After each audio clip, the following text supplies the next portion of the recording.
Moné Swann, and I'm here with Mike Feuer. He is the Los Angeles City Attorney. He's also a co-chair for the Prosecutors Against Gun Violence. Hi, Mike. Thanks for being with us. It's a pleasure to be with you.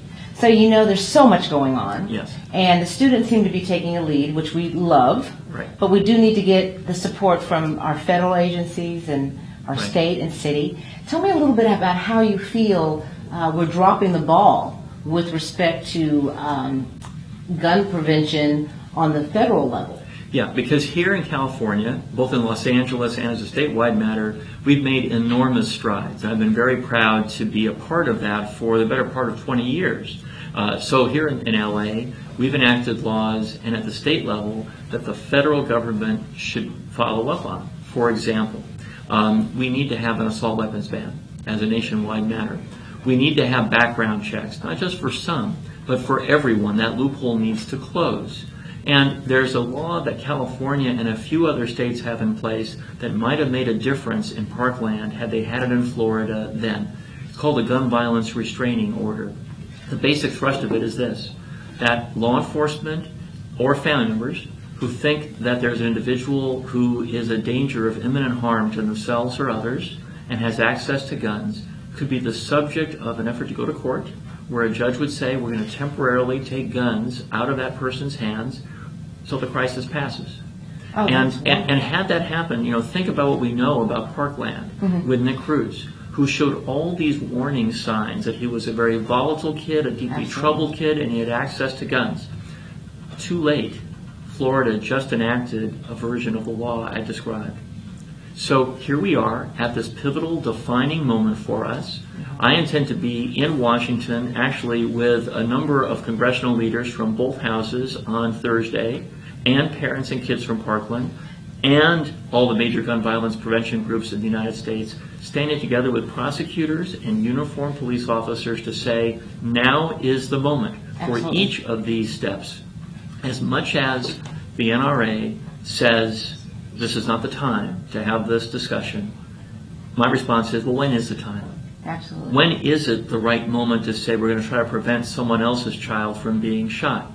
And here in LA, just last week, I formed a Blue Ribbon Committee, a panel here to focus on school safety.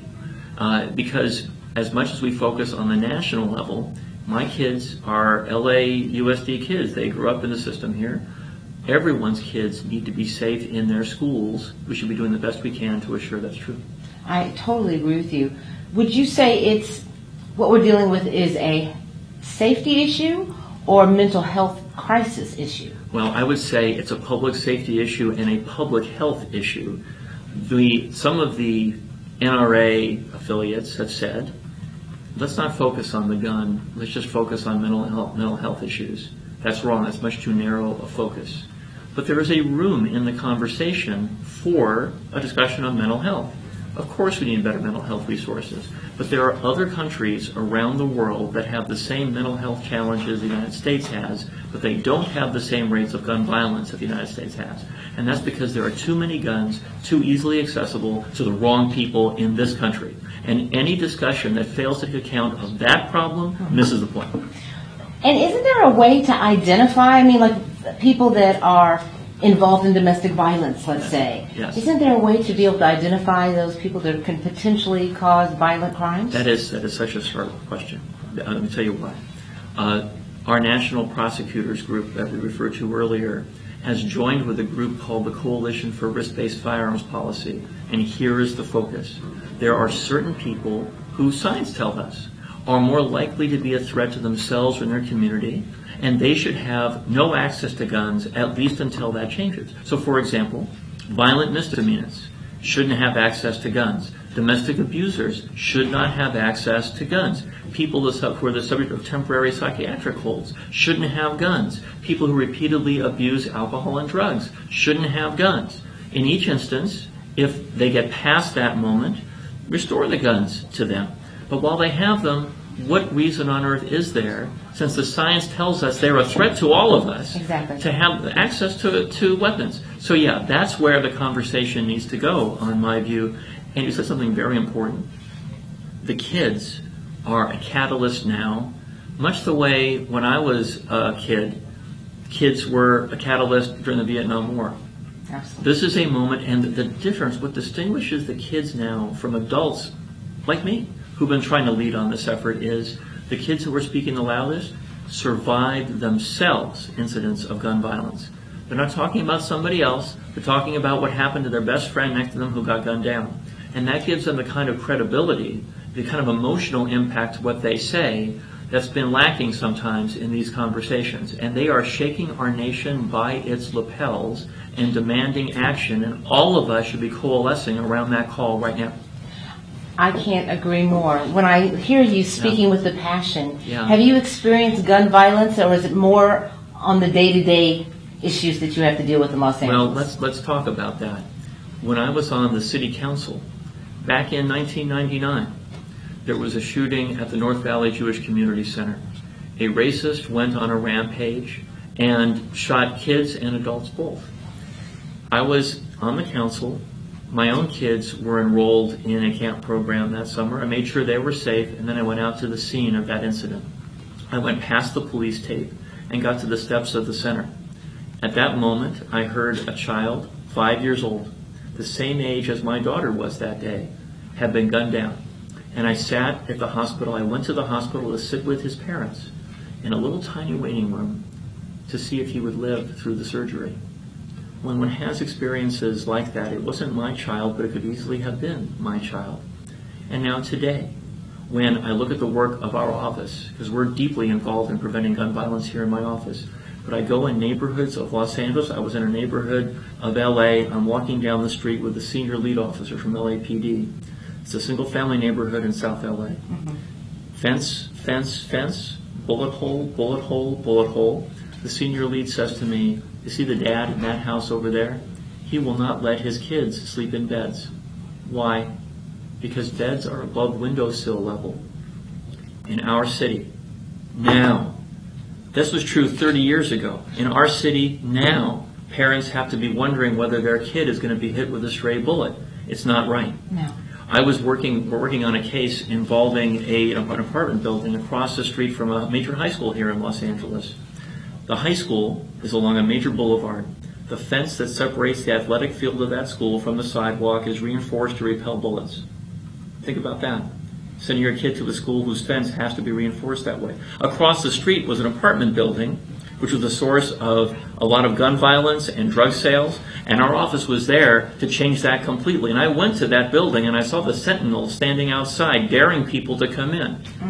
We sued the owner, who lived in Irvine, I believe, and said, look, to the court, make him live there. If he's not going to fix this, make him feel like what the neighbors must feel when bullets are whizzing by his head. And surprisingly enough, quick cooperation ensued, right? But I mention this because these issues cannot be thought about as abstractions, here or anyplace else. It's too easy to look at the tumult that's our news every day and say, I want to tune out. I'm going to be a spectator. It's someone else's problem. Gun violence is not someone else's problem. It is all our problems together. And whenever we have a city like here in Los Angeles, where there are major gun violence issues in some parts of LA and not in other parts of LA, we should be saying we're all diminished by that and do better. And that's what the kids are saying to us. They're saying, you know what? You guys, adults, have messed up. Now it's time for all of us to take responsibility. And that's why I'm so proud to be sitting and talking about this with you today, because we're talking about a day on the 24th of March where people throughout this nation are standing up and saying, it is not someone else's responsibility, it's my duty. Absolutely. So what are the solutions? I mean, Yeah. I've heard of smart guns, I've heard of all different Yeah. types of things. Can you tell us a little bit about how those work? Sure. There's a whole array of issues. Right now, there should be an assault weapons ban. There should be universal background checks. We should be putting in place what are called red flag laws, as I discussed earlier, so people who are in the midst of a crisis don't have access to guns.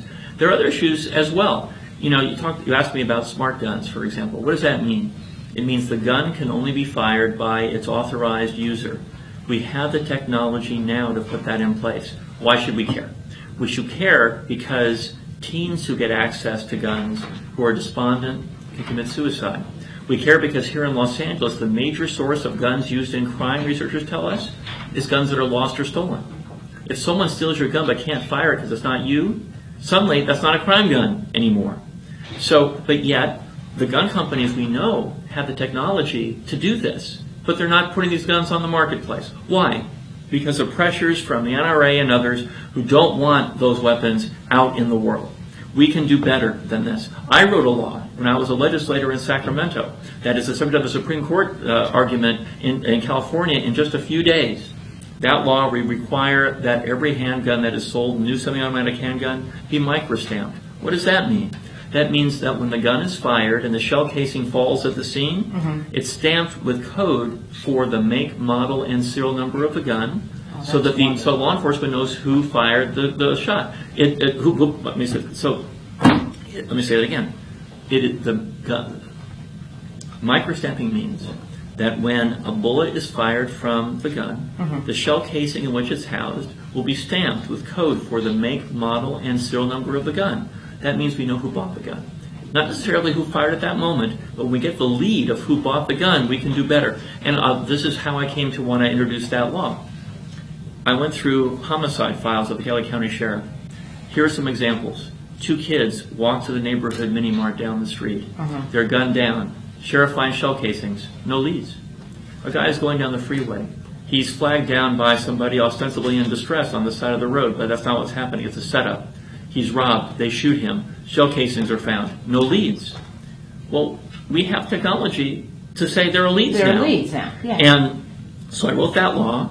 I got the support of 65 police chiefs and sheriffs around the state of California. The law barely passed, but it did pass. Now there are legal challenges to it brought by the same folks who don't want other progressive measures to be taken. And I can understand why.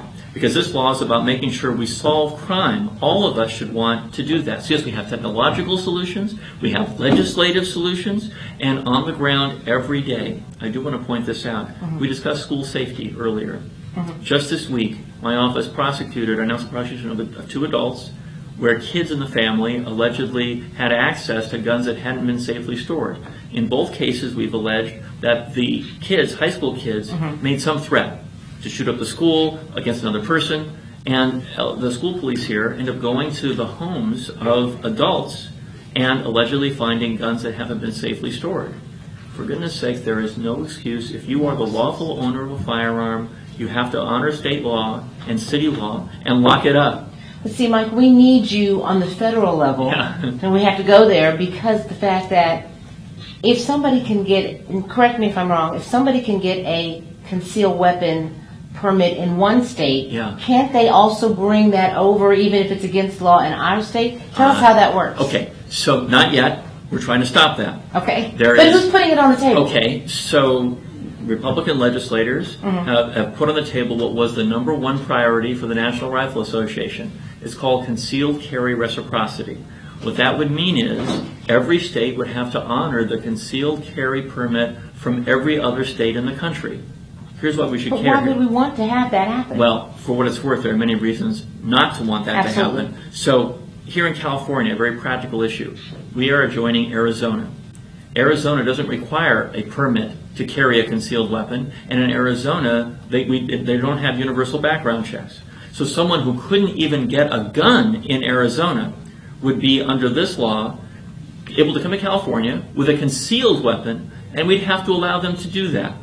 So I've been very active at the national level on this issue, both working with Congress and being active with the media and trying to galvanize with the DA of Manhattan, Cyrus Vance Jr., and others of us in our organization, our Prosecutors Against Gun Violence organization. We stood up in Washington on the 58th day after 58 people were gunned down in Las Vegas just a few months ago to say this has to stop because that law would jeopardize public safety in jurisdictions throughout the United States. Absolutely. So now that we talked about the guns, I want to just touch on the shooter in Florida had an AR-15 rifle. What are we doing about the assault weapons issues? Well, again, here in California, you couldn't have had that weapon for everything we know about that gun, but nationally, there was an assault weapons ban in place for a decade, and then it was allowed to go away. it needs to be reinstated. There is no reason for any self-defense purpose to have an assault weapon. There is no reason other than to try to cause the most damage to other human beings possible in a short period of time to have that gun. Right. So they should be banned, period. Is there anything that you would want to tell the students about how they can continue after the march and rally to support what you're doing? Here's what I would say. It is so wonderful to see the students standing up, walking out of class for 17 minutes a month after the Parkland shooting is a very important symbol. Gathering ideally by the hundreds of thousands in cities across the United States on March 24th, an important symbol. Both are necessary steps. Neither is enough. And the goal that all of us should have is to sustain this energy and not let it go. I was talking to a friend of mine the other day who was asking me about what it would take to really get change when it comes to national laws on this issue. And the point that was made, and I really want to underscore this, very few major changes in our nation have happened without sacrifice. And that sacrifice in this instance is be all in. Not just for a day, not just for 17 minutes, but be in the next day and the day after that, and don't let up. Because history tells us, especially around gun issues, that the NRA and others who oppose common sense gun rules are waiting for the page to turn. We cannot let the page turn until we have action. What is the NRA trying to accomplish with these rules? You know, what's so sad is the NRA years ago used to be a bipartisan organization, and it would support common sense gun violence restrictions. But things have changed. I can't put myself in their heads at the moment. But I can say this. When it comes to basic issues of safety in school and public health, we should be on the same page, working together as a team. If that's not going to happen now, either be part of that team or get out of the way. Because right now, we saw even minor changes in law in Florida happen because the students stood up, and notwithstanding NRA opposition, they got some progress. Not enough, but some progress. Score, students won, NRA nothing. Let's keep that going. Well, I want to tell you, my takeaway from this conversation is it's refreshing to have a man with heart in politics. It's refreshing to have a man that cares enough about the community, which is why Mayor Bradley is somebody that we represent. Right. And I think if we remember that, the community, whether it's somebody that you directly are affected by through gun violence, it affects us all. Right. So thank you for championing this in Los Angeles, and we're all going to stick with you and make sure nationally we get some things changed. Stick with each other. Yes. Good to see you. Thank you. Thanks a lot. Okay. Cool.